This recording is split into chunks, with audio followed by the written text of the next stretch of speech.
J'ai visionné cette très bonne vidéo de la chaîne Kookelt qui parle du boys band Cortis et également du boys band Longshot, qui sont tous deux des boys bands sud-coréens. Why Cortis and Longshot are reshaping the new K-pop era. Pourquoi Cortis et Longshot sont en train de remodeler la nouvelle ère K-pop. J'avais déjà parlé de ces deux groupes fabuleux, ces deux boys bands de K-pop fabuleux qui sont Cortis et Longshot. Ils font partie à eux deux de la 5e génération de la K-pop. D'un côté, on a Cortis.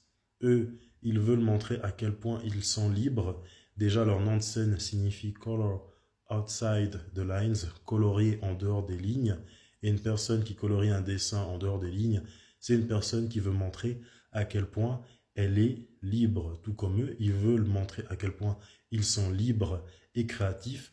Eux, leur musique, elle est plus basée sur le hip-hop, sur le rap. Ça se voit à leur façon de chanter. Ils font un véritable travail d'équipe. Ils chorégraphient eux-mêmes leur propre danse, là où certains groupes K-pop font appel à des chorégraphes, ce qui n'est pas un problème en soi. Cependant, eux, ils chorégraphient eux-mêmes leur danse du début jusqu'à la fin. En plus de ça, James, il a été crédité dans 5 morceaux K-pop qui ont été des hits, dans un du groupe Les Séraphins, que j'ai oublié le nom.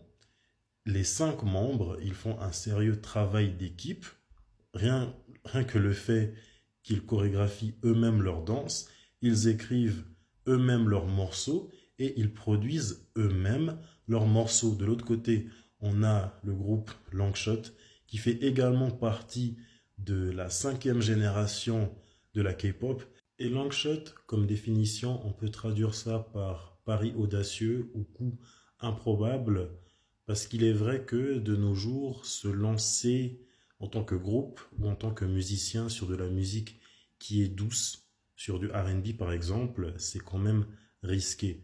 Tout, tout artiste qui veut se lancer sur du R&B, c'est un petit peu risqué. Non pas parce que c'est démodé, mais comment le public va réagir. Et eux, ils sont plus tournés sur la musique soulful, comme l'aurait dit Stevie de Music Feeling.